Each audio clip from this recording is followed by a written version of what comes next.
പാവപ്പെട്ട ലക്ഷ്മിയും കാവൽ ദേവിയും.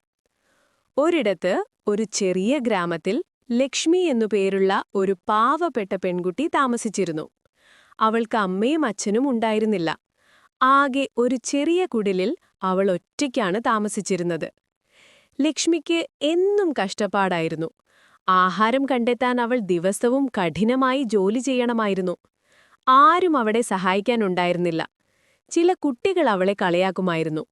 എങ്കിലും ലക്ഷ്മിക്ക് ഒട്ടും സങ്കടമില്ലായിരുന്നു. അവൾക്കൊരു വലിയ രഹസ്യമുണ്ടായിരുന്നു.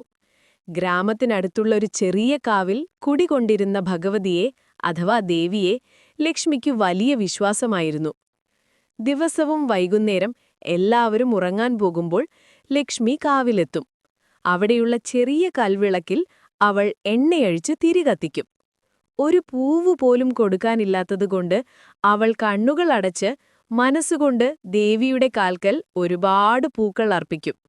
എന്നിട്ട് അവൾ ഇങ്ങനെ പ്രാർത്ഥിക്കും: "ഓ അമ്മേ ഭഗവതിയെ, എനിക്കീ ലോകത്ത് അമ്മ മാത്രമേയുള്ളൂ. എനിക്ക് ധനമൊന്നും വേണ്ട. ജീവിക്കാനൊരൽപ്പം ആഹാരവും മറ്റുള്ളവരുടെ കളിയാക്കലുകൾ സഹിക്കാനുള്ള ശക്തിയും തന്നാൽ മതി." ഇങ്ങനെ ദിവസങ്ങൾ കടന്നുപോയി. ഒരു ദിവസം ഗ്രാമത്തിൽ വലിയ മഴയും പ്രളയവും വന്നു. ലക്ഷ്മിയുടെ കുടിൽ തകർന്നു. അവൾക്ക് ജോലിയും കിട്ടാനില്ല. അവൾ ആകെ തളർന്ന് കാവിലെത്തി. മഴയിൽ കുതിർന്ന് വിശന്നു വലഞ്ഞ് അവൾ ദേവിയുടെ മുന്നിൽ പൊട്ടിക്കരഞ്ഞു: "അമ്മേ ഭഗവതിയെ, എനിക്കിനി ആരുമില്ല. ഞാൻ എന്തു ചെയ്യും?" അപ്പോൾ ഒരു അത്ഭുതം സംഭവിച്ചു. കാവിലെ വിളക്കുകൾ പെട്ടെന്ന് കൂടുതൽ വെളിച്ചം നൽകി. ലക്ഷ്മിയുടെ മുന്നിൽ ഒരു തേജസ്സുള്ള അമ്മൂമ്മ പ്രത്യക്ഷപ്പെട്ടു. ആ അമ്മൂമ്മയുടെ മുഖത്ത് സ്നേഹം നിറഞ്ഞിരുന്നു. "പേടിക്കണ്ട മോളെ ലക്ഷ്മി, നിന്റെ ഭക്തിയും നിഷ്കളങ്കതയും ഞാൻ കണ്ടു.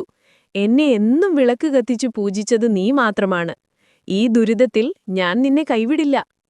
അമ്മൂമ്മ ഒരു പുഞ്ചിരിയോടെ അമ്പലക്കിണറ്റിലേക്ക് ചൂണ്ടി. "നാളെ വെളുക്കുമ്പോൾ നീ ഈ കിണറ്റിലേക്ക് നോക്കൂ. നിനക്ക് ഞാനൊരു സമ്മാനം തന്നിട്ടുണ്ട്. അതുപയോഗിച്ച് നീ സന്തോഷമായി ജീവിക്കണം. പക്ഷെ ഒരു കാര്യം, നിനക്ക് കിട്ടിയതിൽ നിന്ന് പാവപ്പെട്ടവർക്ക് കൊടുക്കാൻ മറക്കരുത്." പിറ്റേന്ന് രാവിലെ ലക്ഷ്മി കിണറ്റിനടുത്തെത്തി. അവൾ ആവേശത്തോടെ കിണറ്റിലേക്ക് നോക്കി. കിണറ്റിൽ വെള്ളത്തിനു പകരം സ്വർണം പോലെ തിളങ്ങുന്ന മനോഹരമായൊരു താമരപ്പൂവ്. ആ പൂവിൽ നിന്നും നല്ല സുഗന്ധം പരക്കുന്നുണ്ടായിരുന്നു.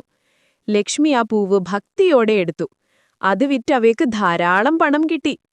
ലക്ഷ്മി ചെയ്തത് എന്താണെന്നോ? അവൾ ആദ്യം ചെയ്തത് തകർന്ന അമ്പലം പുതുക്കി പണിയുകയായിരുന്നു. പിന്നെ അവൾ തന്റെ കുടിൽ നന്നാക്കി. അതിനുശേഷം അവൾ ഗ്രാമത്തിലെ പാവപ്പെട്ടവർക്ക് ഭക്ഷണവും വസ്ത്രവും നൽകി.